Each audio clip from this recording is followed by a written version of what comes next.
Okay. So, hey everyone. I'm just gonna quickly introduce myself, although I'm pretty sure everyone here knows who I am, but for people who watch the recording of this, my name is Bijan Ashtiani-Eisemann. I go by he, him pronouns, and I'm a third year EEB and ENVS Earth double major. I'm a huge environmentalist. I've always been fascinated by the diversity of life and the conservation of it, and I recently have become invested in issues regarding food, such as food waste, food insecurity, and food deserts, which is why I took it upon myself to put together this presentation to hopefully raise awareness and encourage students to join environmental and food organizations to take action. So I'm so glad you all could make it to the first of this four-part weekly webinar series. Part one, we will cover food waste, which is today. Part two, which is next week, we'll cover food insecurity and food banks. Part three, food deserts. And then in part four, we're going to talk about all these topics in the context of Santa Cruz and UCSC. So this webinar will be recorded and be made available on my Instagram at Ashtiani-Eisemann, which you can see on the screen there, and my link tree. And if you wish not to be recorded or have your face shown, you can turn your camera off. So as I mentioned, I decided to do this webinar series on food issues in light of the COVID-19 pandemic and economic depression that has plunged millions more into food insecure conditions as poverty soars, has left food banks overburdened with demand, and how communities of color have been disproportionately impacted. I hope to address food issues nationally over parts 1 through 3, and then part 4, I'm going to focus down on food waste and insecurity at UCSC, and then food banks and deserts in Santa Cruz. I'm also going to talk about the university's commitment to Zero Waste 2020, and also provide food resources to students who need them. So since there's a few of us here, we can do a little bit of a check-in just to get to know everyone. So I'd like everyone to sort of share their name, pronouns if you're comfortable, your year, major, and then answer this sort of check-in question, which is why you care about food issues. So I can go first. I've already sort of introduced myself, but to answer the question, my family relied quite heavily on food banks and SNAP for many years in the aftermath of 2008 to get by. And to me, it's just heartbreaking to see so many people go hungry when there's so much food that's just needlessly wasted. And so I'm gonna popcorn it off to Caylie, if you could introduce yourself real quick. Hey everybody, my name is Caylie Soon. Let's see, there's so many video here. So, hi, I am a city waste reduction assistant. And what was your question again? Why you care about food issues?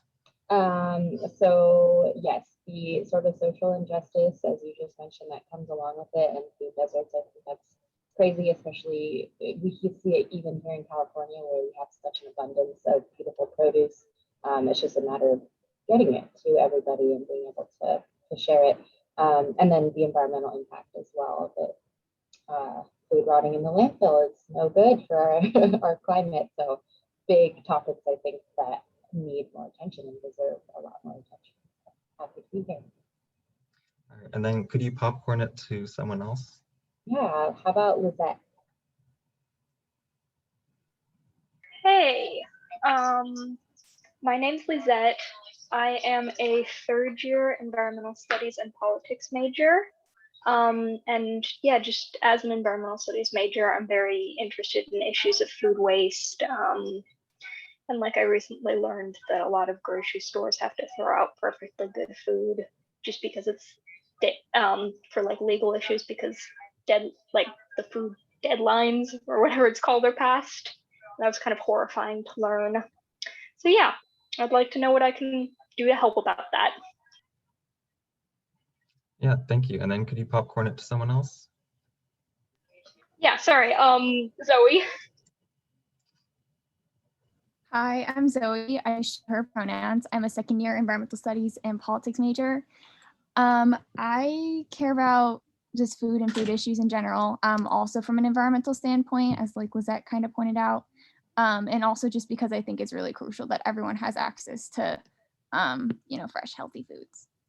And I'll pass it to Diego. Hi, I'm Diego. I'm a first year proposed cognitive science major, and I'm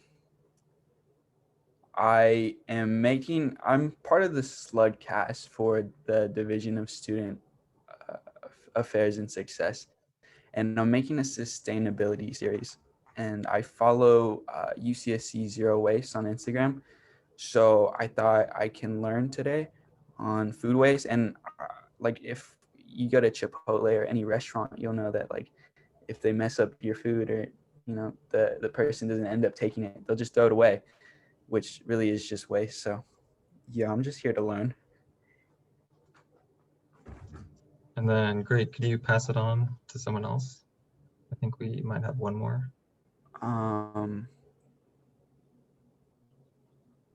Do we, or is that everyone? I think that's everyone. All right. All right, so thank you all for sharing, and now we're going to get into today's topic, which is food waste. Before we dive into the issue of food waste, first we need to define what food waste is, and it might just sound obvious by the name of it, but there is a distinction. So food waste is simply food that never got eaten and was thrown out, which is not to be confused with food scraps, which are the traditionally inedible parts of certain food items. So things like eggshells, banana peels, melon rinds, bones, those sorts of things. And then throughout this presentation, there's going to be a handful of discussion questions for you all to answer and some that we'll discuss together. So the first question to start us off is a bit of trivia that might surprise you. So what percentage do you think of food waste produced in the United States is wasted? And I encourage anyone to respond with any guesses they might have. Feel free to unmute yourself, or you can respond in the chat. And Zoe, if you could help me monitor the chat for any responses we have, and keep an eye out for any questions that come up as we go, which I encourage you all to hold on to till the end of the presentation, where we're going to have a brief Q&A. We all said, or three of us said 40%, and Diego said 30 to 50%. Yeah, so a lot of you got it right. So as much as 40% of all food produced in the United States never gets eaten, which is kind of crazy. That's almost half of the food we produce. And that's according to the Nrdc, which is the National Resources Defense Council. And in terms of money, which is maybe even more shocking, that's $165 billion worth in food every year, according to the USDA, which amounts to about 20 pounds per person every month. So what are the consequences of all this food waste? Well, first off, all the labor and resources that go into producing food that's never eaten, that's wasted. And then the cost of this food being wasted is bared most heavily by poor and marginalized communities who are food insecure. According to the USDA, in 2013, almost 50 million people lived in food insecure households. And additionally, food is the largest single source of waste in the United States, accounting for 20% of waste in landfills. And a consequence of this food waste being piled in landfills is that it decomposes without oxygen and produces methane, which is a potent greenhouse gas around 84 times stronger than CO2. And data from the latest IPCC report, which stands for the Intergovernmental Panel on Climate Change, estimates that food waste alone caused 8 to 10% of greenhouse gases responsible for climate change from 2010 to 2016. So food waste it's not only wasted food that doesn't go into people's stomachs, it's wasted money, wasted labor, wasted natural resources such as land and water, and then it piles in landfills and contributes heavily to climate change. So it's a huge problem that we need to solve. And then with 40% of food being wasted each year and 1 in 6 people not knowing where their next meal will come from, my question to you all is, why is there so much food waste when so many go hungry? It seems kind of like a silly question. We overproduce and we have the food available to feed everyone, but so many people go hungry. So again, you can respond to this in the chat and give any ideas as to why there's so much food waste. And Zoe, if you could read them aloud, since I don't have access to the chat, how things are set up.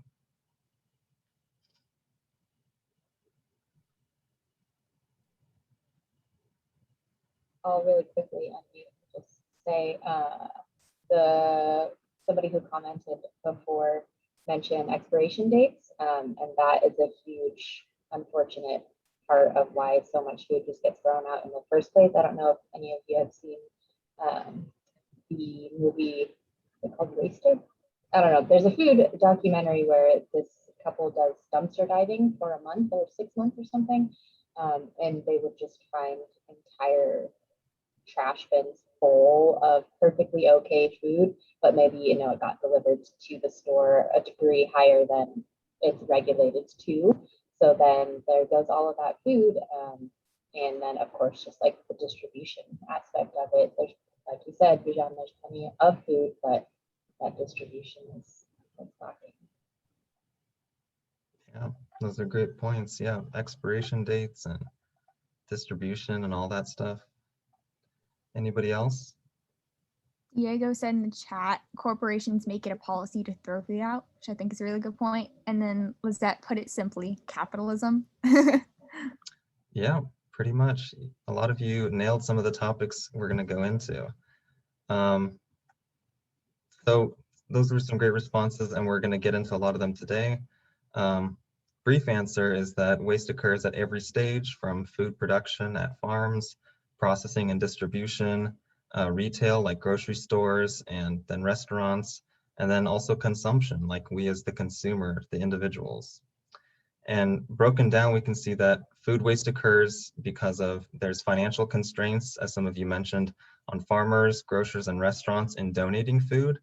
Really, the way the system's set up is that it's basically easier to throw that food away rather than give it to a food bank who can make use of it and feed people. Time and resources are lacking in food distribution.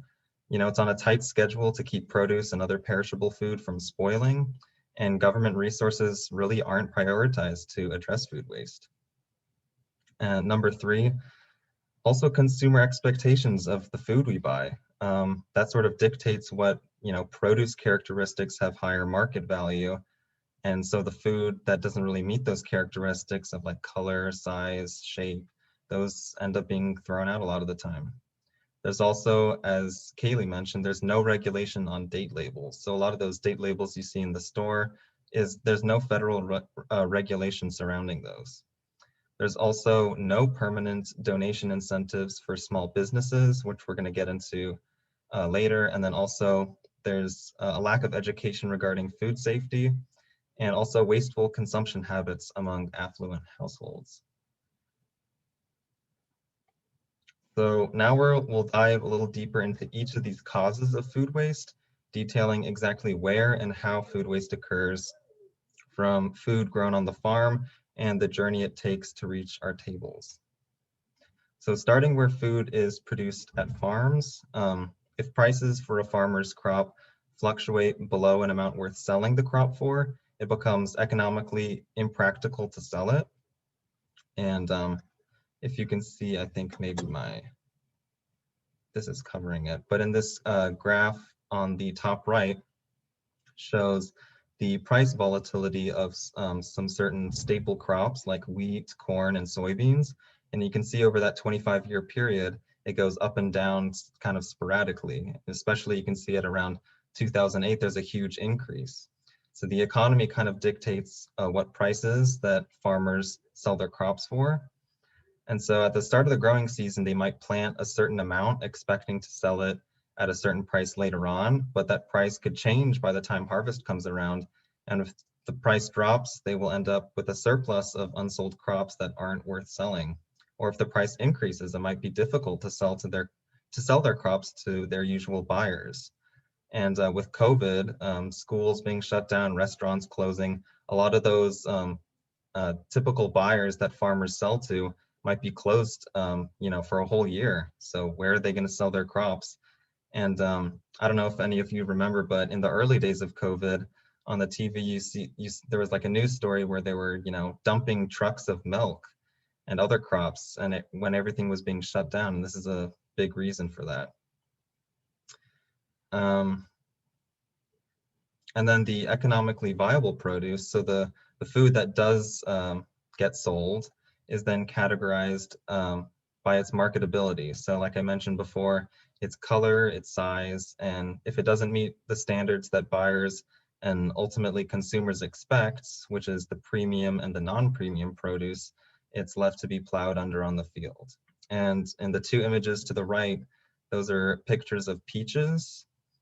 And by the USDA, they categorize them either as a number one, which typically goes to your like premium markets like Trader Joe's or Whole Foods, and then number two, which are those, I guess, what is categorized as like the less desirable. Maybe they have like a scuff on them, or they're misshapen, or maybe the coloring just isn't quite right. And a lot of this is dictated by what we as the consumers prefer. So due to these reasons, about 1 to 30% of farmers' crops don't make it to market.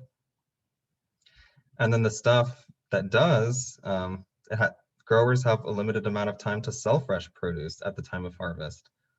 And if the food falls below certain standards for buyers due to the expensive transport, the distribution time, or like the refrigeration, food establishments might even refuse the grower's shipment because they saw that the refrigerator that the food was being housed in went above a certain temperature, and they'll say, we don't want that anymore.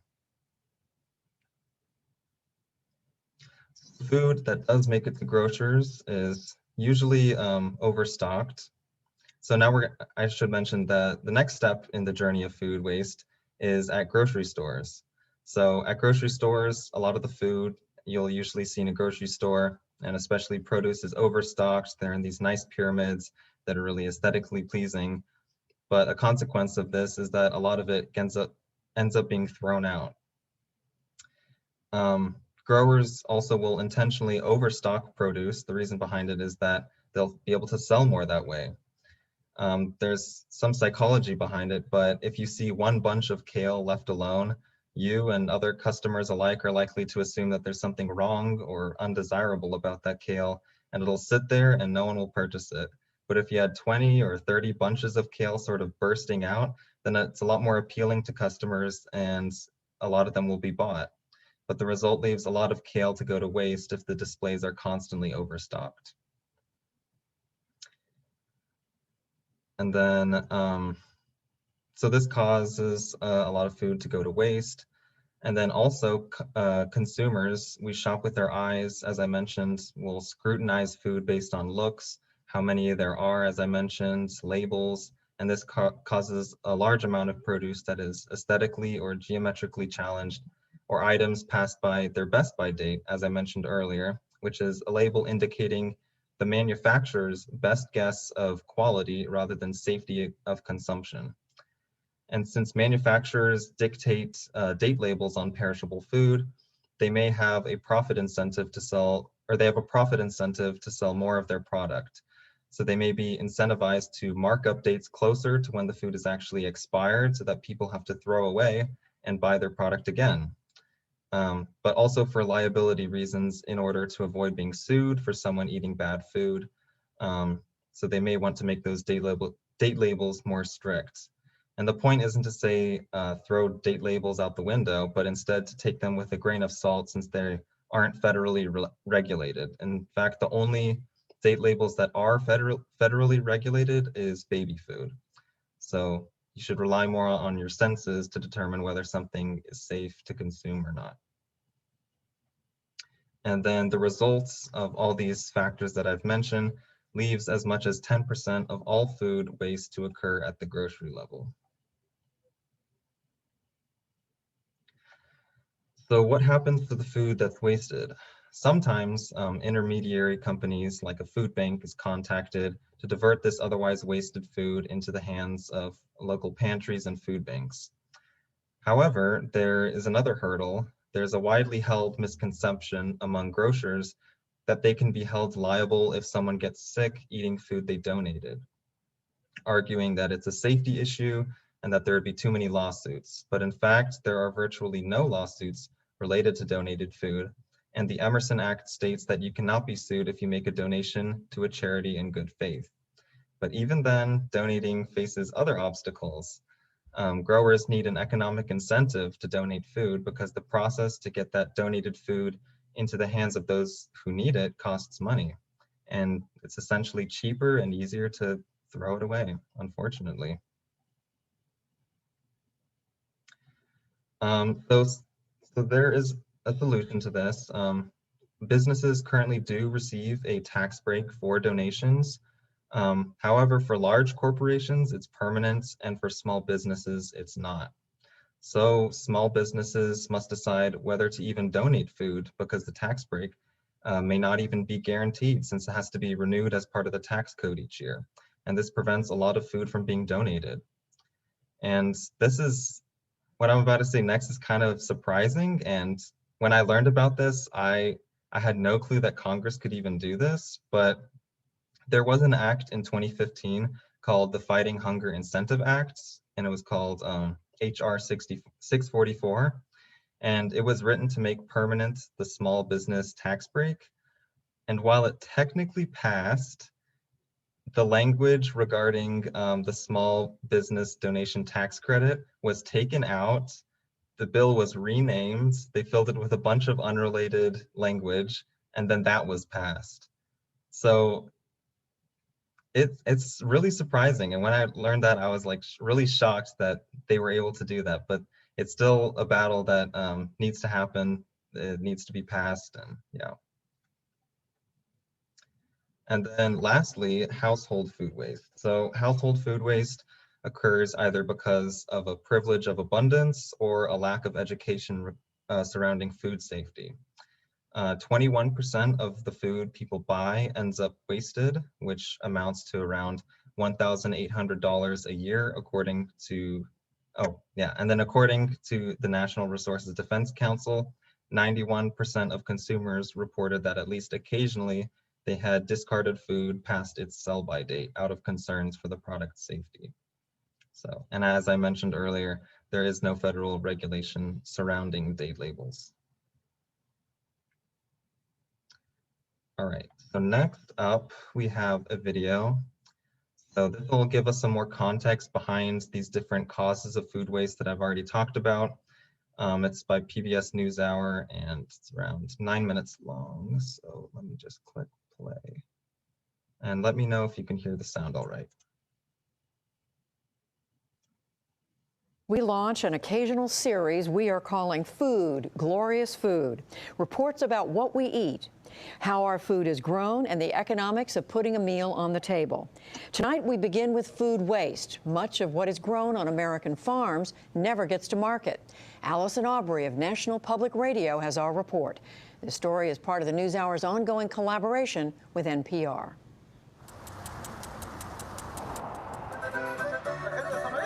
In Salinas Valley, California, it's a symphony of sound as the growing season gets underway.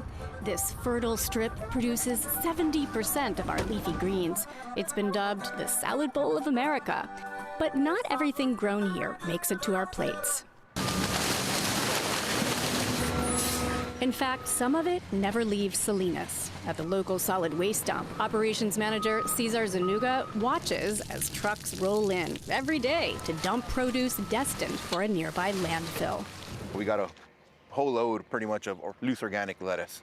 You know, we've got spinach towards the back. Looks like it's perfectly fine, nothing wrong with it. We got some kale here. We got broccoli in the back as well.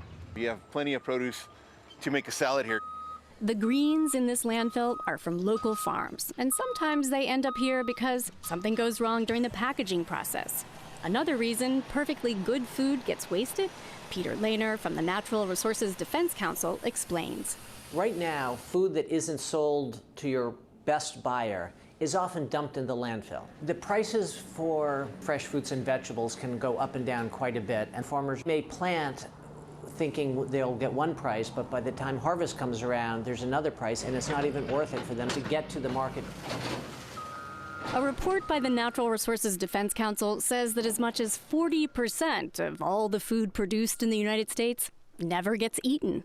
The idea that almost half of our food is wasted is crazy.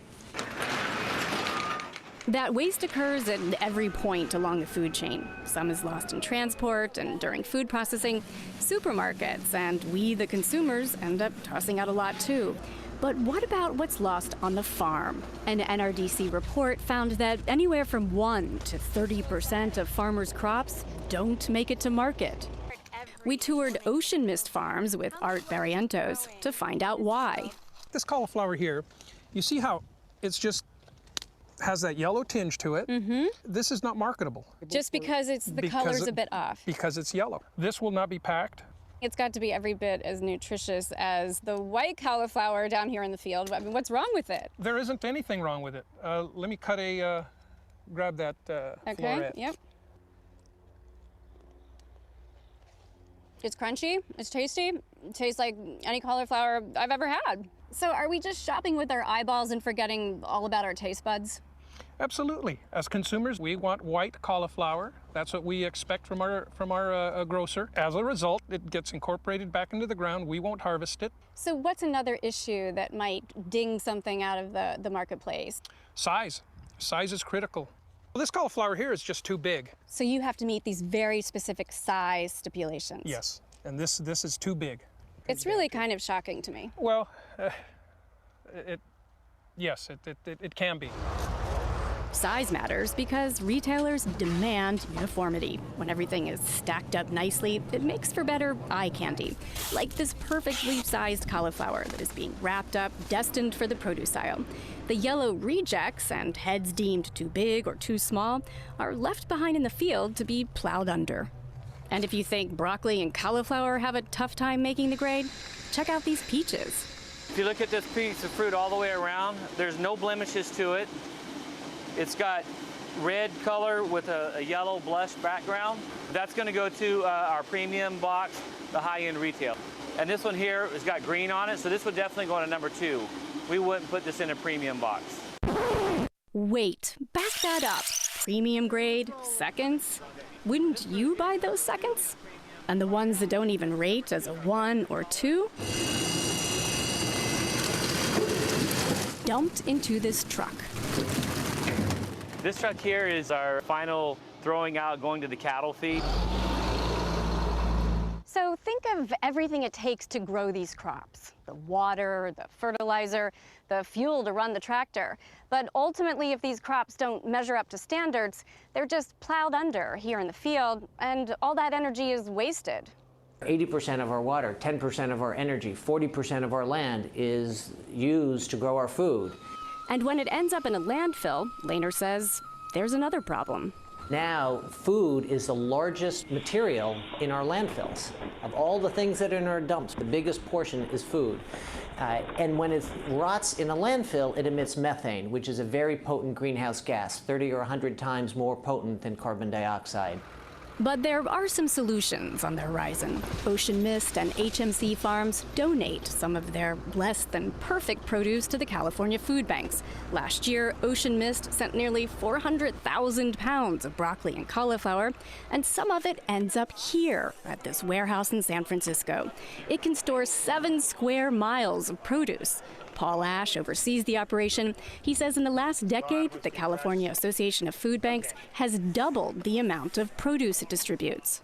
This year, we hope to grow the California Farm to Family program by over 70 million pounds. And part of that will mean more produce for California food banks. But we hope part of it also means that we're going to be able to push this eastward to other food banks. The Food Bank's Farm to Family program has tried to recruit more growers who pack in the field to do what Ocean Mist does. They separate out the seconds and pack it in these black crates headed for the food bank.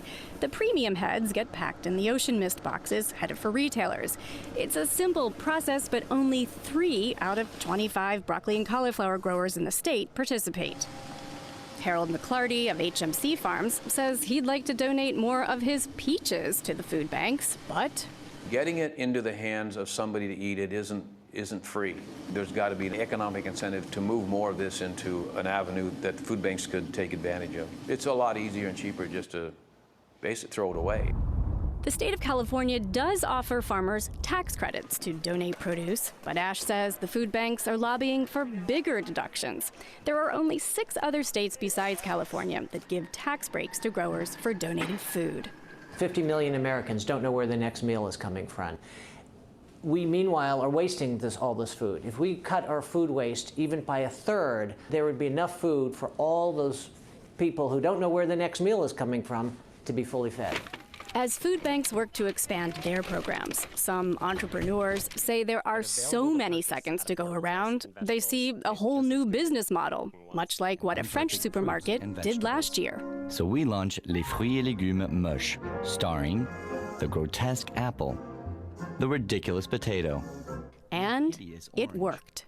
Our new kind of fruits and vegetables were an immediate success. We faced only one problem, being sold out. Here in the U.S., entrepreneur Ben Simon and 2 partners are betting they can turn Americans onto less than perfect produce. We're working hard right now to launch a new venture called Imperfect. You get a box of seasonal, ugly produce delivered to your door every week. And because this produce looks a little funky on the outside, you get it for 30 to 50% less. Imperfect plans to start delivery in the San Francisco area sometime this summer, and they've just signed a deal with a high-end grocery chain called Raley's, which has more than 100 stores in California and Nevada. Here's Raley's Megan Burrett. When they're picking up that apple, we need to somehow tell them that story. Whether it's, you know, these are the underdog apples, who doesn't love an underdog story, or something like that. Will Americans embrace these misfits as easily as the Europeans have? Raley's is betting they will. All right, go ahead and park it on the normal side, okay. And back in Salinas, Cesar Zanuga is anticipating traffic will pick up as the growing season hits full swing. For the PBS NewsHour, I'm Allison Aubrey of NPR News in Salinas Valley.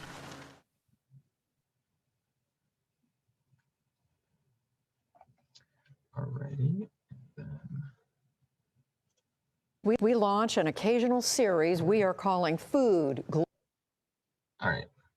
So that was the first video, and then this next clip is also from PBS NewsHour, where they had an interview with the Nrdc Food Waste Director, Elizabeth Balkan. So we'll look at this, and then we have a few discussion questions afterwards.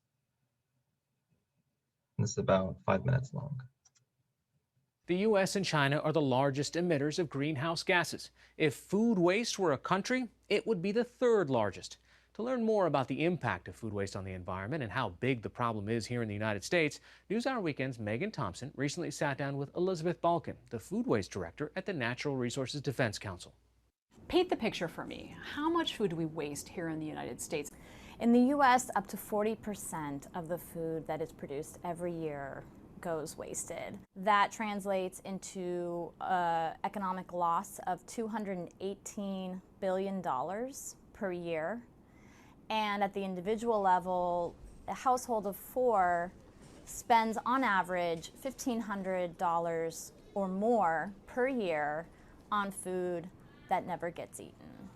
What are the connections between the amount of food that we waste and environmental impacts, climate change? The greenhouse gases associated with food waste amount to roughly 37 million passenger vehicles on the road. Not only do you have the contributions from methane when food waste rots in a landfill, but you have all these other resources that go into the production, the manufacturing, the transportation, the storage, distribution. All of those resources are swallowed up when we waste food rather than eat it. Of the top 100 most impactful things that we can do to address climate change, food waste prevention is number 3.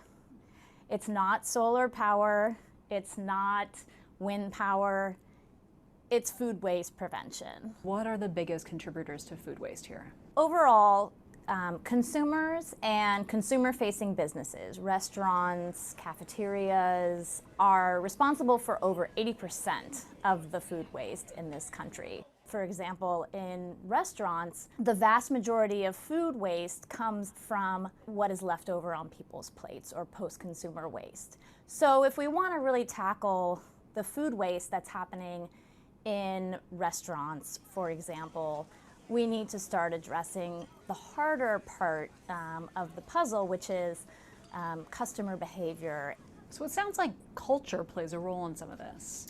Culture plays a huge role and is really part of the equation in the US in a fundamental way. In this country, I think we have certain expectations about the way that food is presented. We like abundance, and food is very cheap in this country. So the cost to businesses of wasting food is not so outsized when compared to either the consumer expectation or the business's expectation of what the consumer expects to see when they walk into a hotel buffet or they walk into a supermarket aisle. What are steps that individual consumers can take?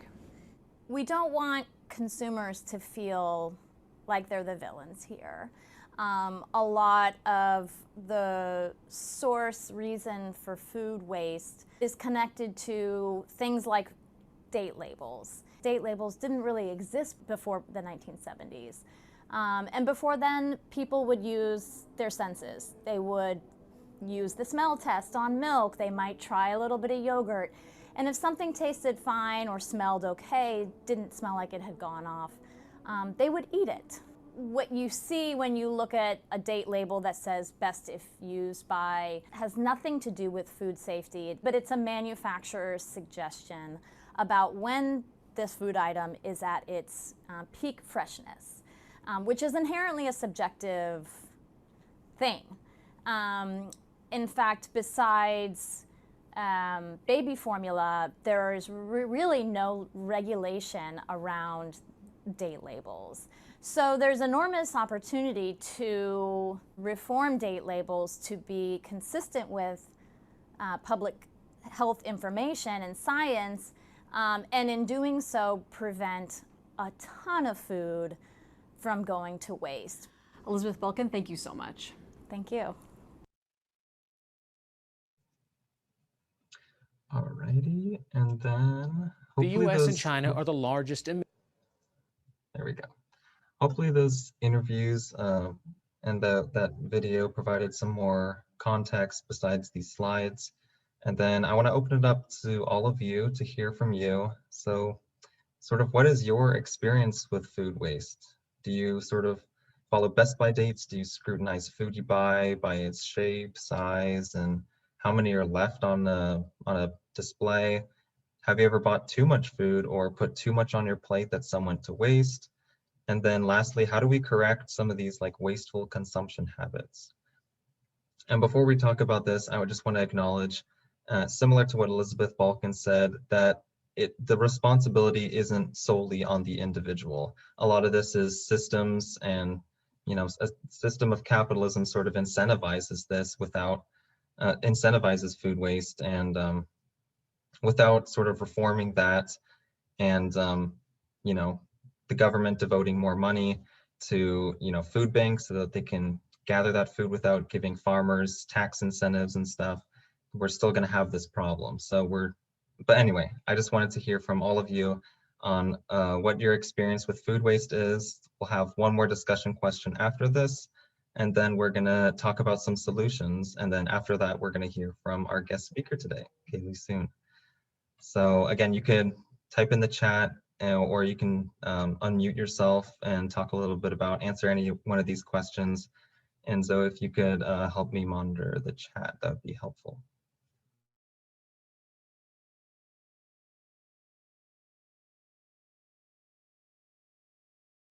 I definitely don't really use Best By dates. I'll just smell things and see if they seem fine and either get sick or I don't. And then my family definitely tries to compost whatever, if things do unfortunately go over, we compost it and then put it in our raised garden beds. So that's, yeah. But I also always either bring my own Tupperware or take leftovers home for restaurants, and I'm kind of surprised that other people don't do that. I mean, you're paying for it, you might as well get your full money's worth instead of having the restaurant throw it out. That was kind of shocking to me. Yeah, I agree with Lizette. I'm surprised more people don't do that. If I have food left over, I always try and make sure to like from a restaurant to bring it back. And I think sometimes I do scrutinize the food I buy. Something specific is like avocados. Like if I, touch an avocado and it's too soft, I'm like, ooh, I don't know if I want to eat this. I'll have one that's a little more ripe, but usually not if it's too soft. And then best by dates, I don't really follow. I mean, I'll kind of use them as like an idea of like, oh, okay, I need to start being conscious about like this item, but yeah. And then Diego said in the chat, I always check best by dates for milk, but sometimes it's wrong, which, yeah, I totally agree with. I think sometimes for milk, like it'll say a best by date, but it's definitely good for a while after that.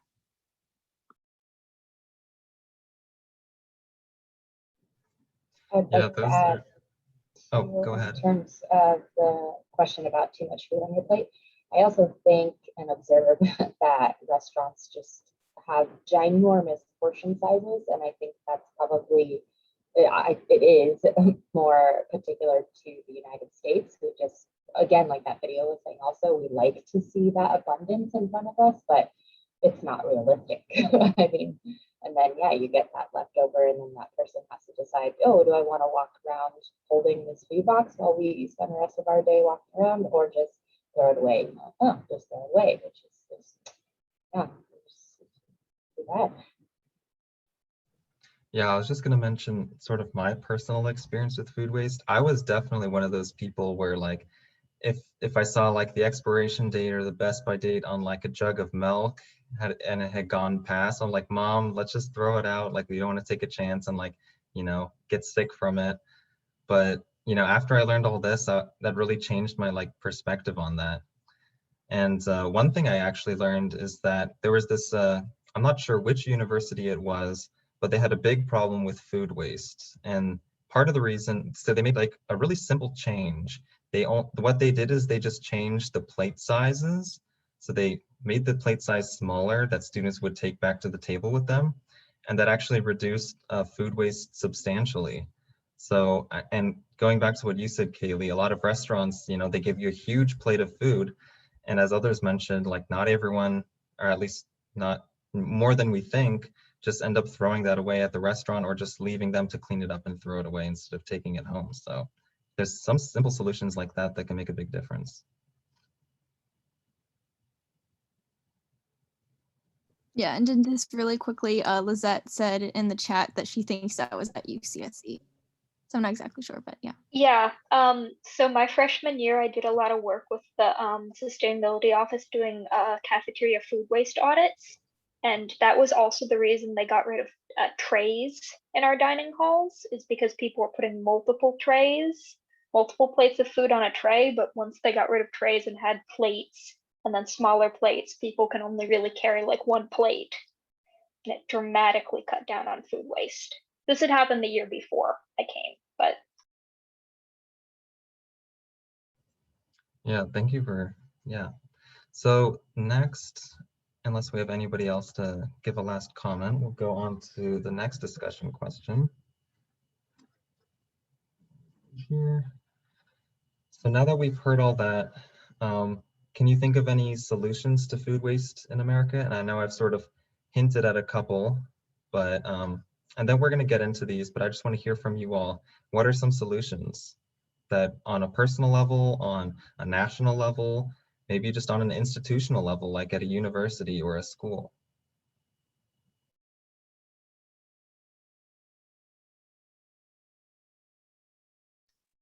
Honestly, I think we need to have like a massive national PR campaign about this. Watching that PBS NewsHour video made me really upset.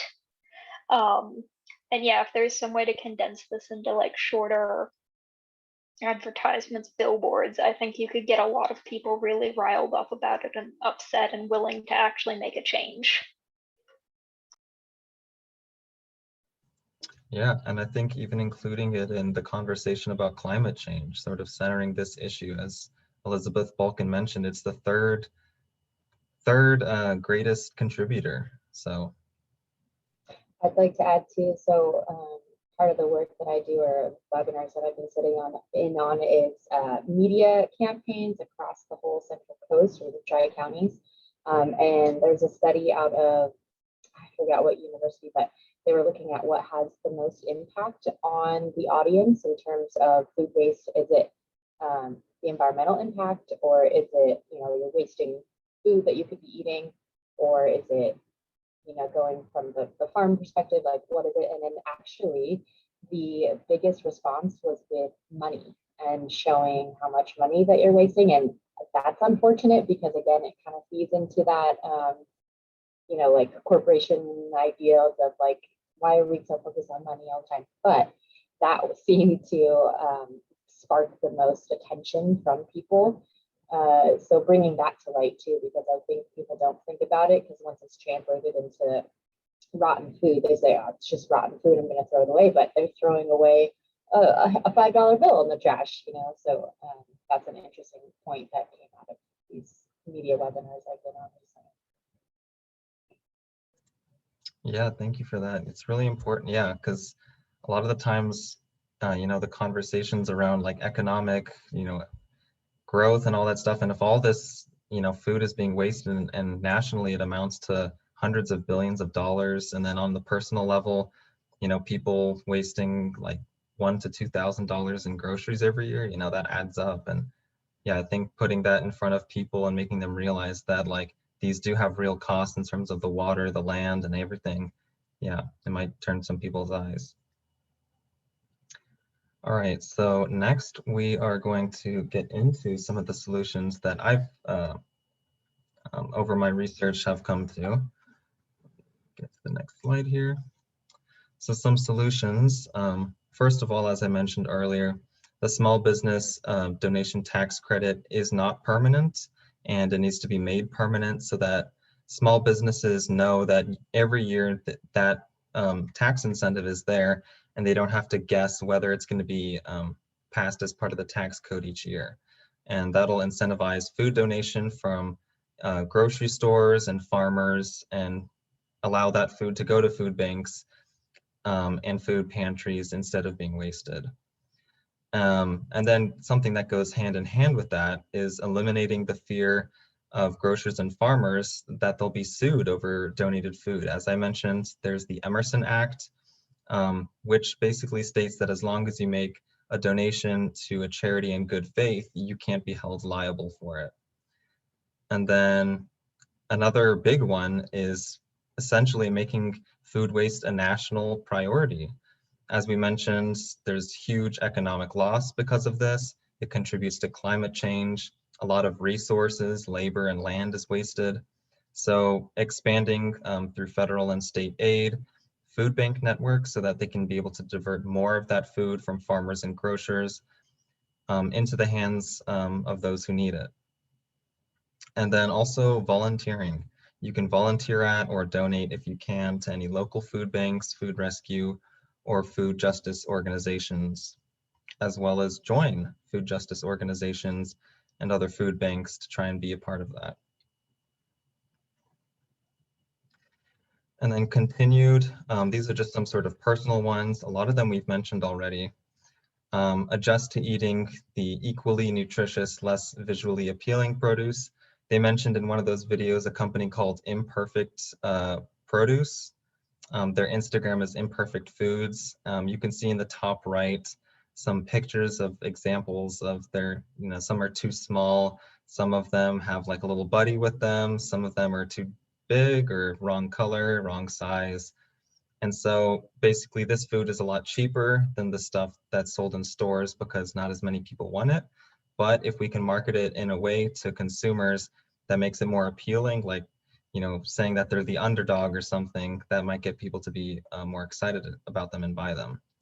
We also mentioned expiration dates, taking those with a grain of salt and relying on your senses to tell whether something's good or bad or safe to consume. Being conscious of any personal waste habits to change those. And then as a last resort, if you have a yard waste bin, you can always toss your food scraps and food waste into your green bin so it can be composted to reduce the methane that's produced in landfills. And then lastly, before we're done here, this is from the EPA, which is sort of shows like the food recovery hierarchy. And you can actually see that composting comes almost last. A lot of times we hear composting as like this sort of big solution that'll solve all of our food waste. And while it's great for food scraps and yard trimmings and other stuff like that, we don't really want to rely on it too much to solve our food waste problems, because that food is better served and going to someone that can eat it. So starting with source reduction, just reducing the volume of surplus food generated, then feeding hungry people with that extra food. Then if there's anything left, it can be used in animal feeds, and then industrial uses, sometimes the oils and stuff can be used, and then composting, and then landfill, which is like what we really don't want to happen. So, all right, so these are just the sources I used, and we're a little bit over time here, but I want to give Caylie soon the full 10 minutes to give her presentation. So just to introduce Caylie real quick, Caylie Soon has been working as a waste reduction assistant with the City of Santa Cruz since late 2019, and she moved to Santa Cruz with hopes of not only spending her days enjoying the natural environment, but also helping to preserve the natural environment for all who share it. Caylie came from a background not directly related to waste, but she thinks that is exactly what sparked her passion for waste reduction and environmental stewardship. She could no longer watch the world go by as we polluted our oceans and pumped toxic waste into the air that we all breathe. Little did she know that a volunteer position as a waste recycler with the City of Santa Cruz in 2018 would lead her down a rabbit hole of all things waste. From human health and social justice to environmental protection, reducing your waste plays a role in every part of the greater global spider web we find ourselves in today. Wasted food is just one thread of many that deserves to be on the center stage, and Caylie is excited to be a part of the conversation. So welcome to Caylie Soon. And I'm gonna stop sharing right now, and then you can share your presentation. Awesome, thanks. Thanks for giving me the 10. Are we sure we want to keep going? Everybody okay with that? One thing I did want to mention, so Bijan, you said that you can put food scraps into the yard waste cart, and that it just check with your jurisdiction beforehand, only because actually here in the City of Santa Cruz, we don't accept any food scraps in the yard waste cart, which is a common misconception, but just check first. But for any of you who are currently living in the city limits, don't put food in there quite yet, because it's not accepted, and I actually do bin audit, so I might be calling you if I find food in there. So, and there's various reasons for that, but hopefully we're working on changing that very soon. So, okay, so I'll get on with my talk here. So yeah, again, thank you, Bijan, for that introduction, and thank you for inviting me as a guest. As you just mentioned, there really is such a spider web of interconnectedness when it comes to solid waste as it relates to the rest of the world, and food waste is no exception. So thanks again for focusing your energy on that as well. Also give yourselves, the audience, a pat on the back as well for choosing to participate in this important webinar. Like if hipster is still a thing, this is definitely a truly progressive and sort of hipster talk to be a part of. So it's awesome that you're all aware of it too, even to begin with. So a little bit of background about what we do here in waste reduction. We're a small team of 4, and we work on everything from certifying green businesses in town to educating the community about proper recycling to, of course, shining a light on the impacts of wasted food. So before I talk more about food, I'll also quickly plug our UCSC webpage as well that offers resources for you all to use. If you need to get rid of bulky items or mattresses and things like that, we've got resources just for you for that. So just a quick plug there. Of course, I am also a resource, so shoot me an email if you've got any questions about city operations, whatever. So let's see. So getting back to food, the city's climate action plan goals to meet the 2030 food waste awareness is still in the works, but we have other slightly more sort of serious deadlines to comply with, such as the California Organics Diversion Mandate, known as SB 1383. And that mandate actually fuels a lot of the work we're currently working on in our office. what that bill does is essentially require that 75% of organics are diverted from the landfill, and that a goal of at least 20% of all edible food in the jurisdiction be recovered by the year 2025 across the whole state of California. And actually, we're pretty close to those numbers already in Santa Cruz, but there's always room to improve, of course. So here is actually a residential waste characterization that shows a study of residential waste from the year 2018. And as you can see in that green slice of the pie, most of what we are collecting is organic material, and a majority of that material, 23%, is food. So obviously there's lots of room to reduce and recover that food that is making its way to the landfill. And the rest of that is our yard waste clippings. But 23% of that 38 is unfortunately food. So here are some of the things that the city is actually doing to hopefully change and drop those numbers. So this year we introduced a residential pilot drop-off program that has actually gained a lot of traction so far and is pretty much at capacity, which is great. Basically, residents apply, and if accepted, they get a code with a bear box where they can drop off food scraps at any time. We also hope to roll out an opt-in program for curbside food collection as well in the near future. But again, we in the city cannot put food into that yard waste part. And the main reason, if y'all are curious about why, it changes the composition of that yard waste pile and the application that it's used for. Once that bacteria and things are introduced, it no longer has the same quality as just the yard clippings and the different applications that it's used for. So that's part of the reason. And we don't have a program where we could actually have it decompose aerobically, so it wouldn't help any of that methane release anyways. So that's just a little bit of background about that. And then as far as food scraps at businesses, which do definitely generate a majority of scraps, we're running a scrap collection program with many, but not quite all businesses in the city limits. So this is having a pretty big impact as well. So what are we actually doing with those scraps if they're not going into yard waste piles, right? So currently we send our processed scraps to a program known as SAFE, which stands for Sustainable Alternative Feed Enterprises, where they actually are turned into food feed for animals, as well as other sort of soil and agricultural amendments. But these images here that you see kind of demonstrates the general process. So the scraps go through all these processes to become a sludge, and then that sludge is dehydrated into sort of pellets for feed. And then here is actually what's at our city landfill. And we can't currently do tours right now, but pre-COVID, we would do tours of the city landfill, and I was just starting to give them right before the pandemic hit because I got the job right before, and it's a really, really valuable experience, and I certainly recommend if you have an opportunity when we open back up, if you're still around, to come do a tour. It's not only food resource recovery, but all kinds of different recoveries happening there, and it's just quite eye-opening and really interesting. So this is just a photo of the food waste portion.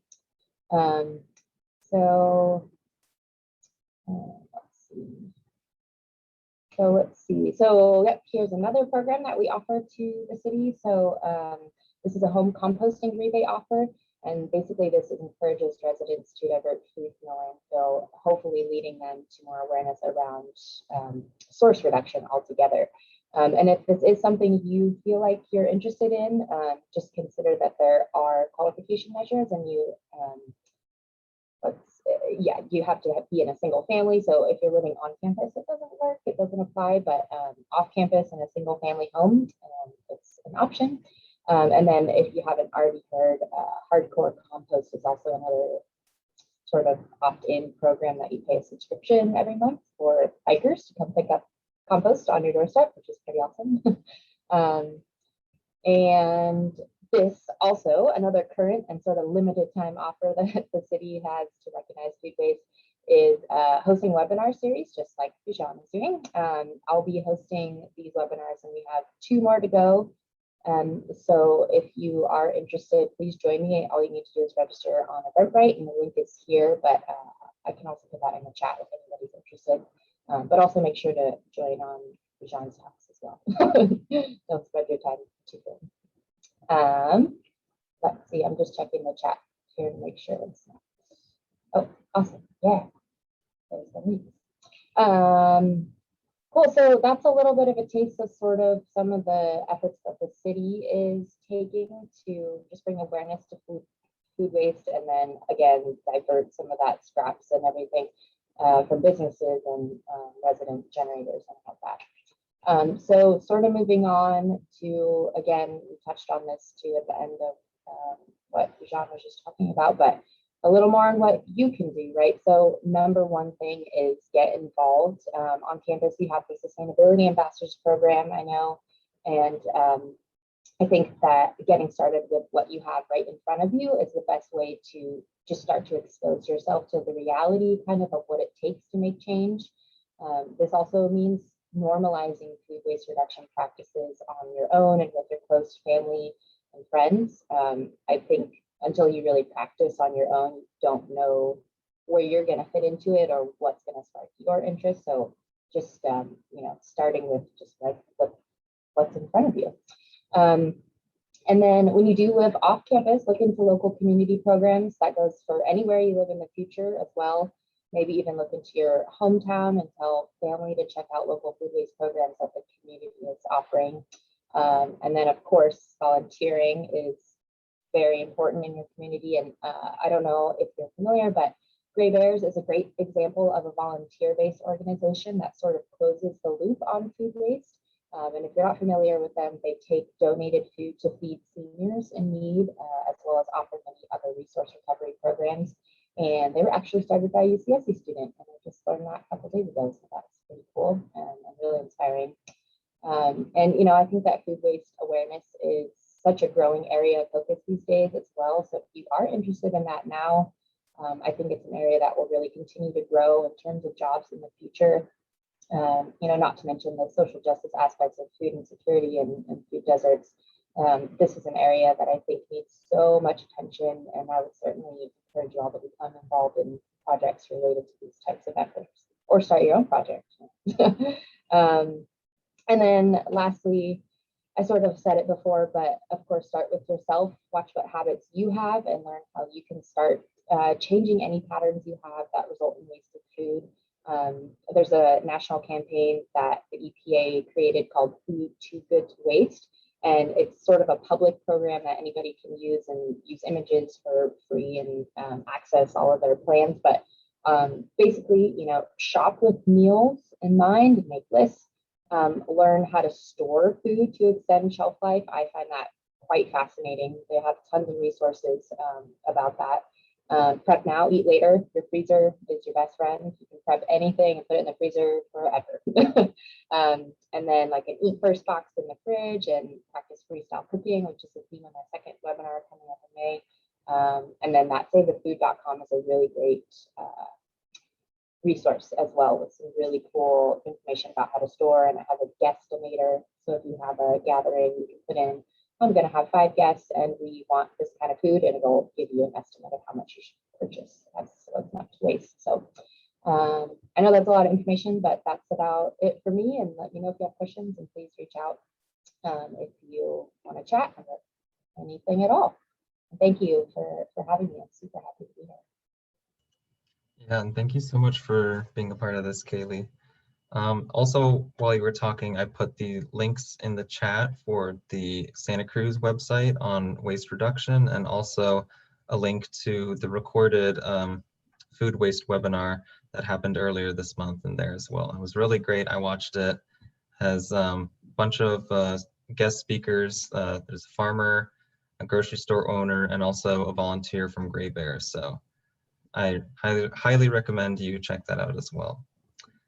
But yeah, I know I told all of you to hold on to your questions until the end. So if you do have any questions and you want to direct them to either me or Caylie to answer, you can type it in the chat or unmute yourself and ask it.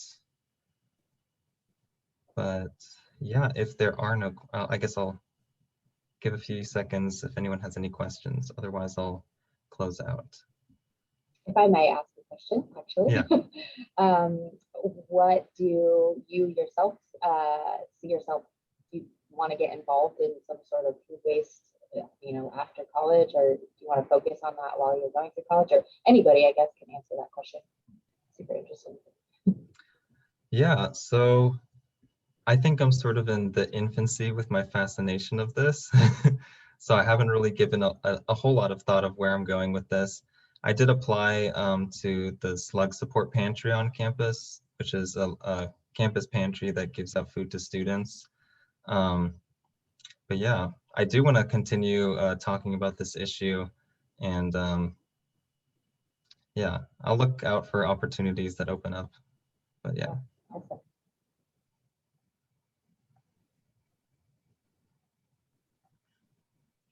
Also, if one of your questions pertains to an earlier slide that we were on, I can go back to those as well. Yeah, if not. Bijan?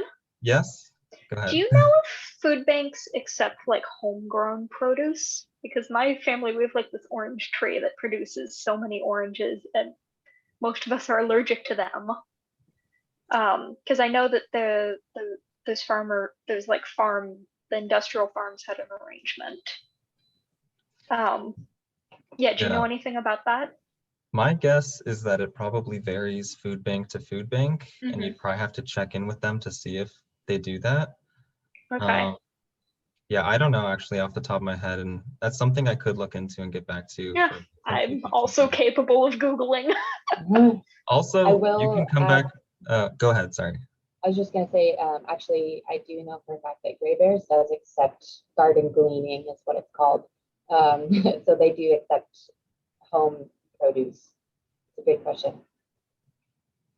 Yeah, and also next week, I'm hoping to have a Second Harvest Food Bank come and talk. So that'll be a great question for them because they service virtually all of the food pantries in Santa Cruz. They're a huge food bank, and yeah, hopefully they can answer that. Yeah, are there any other questions?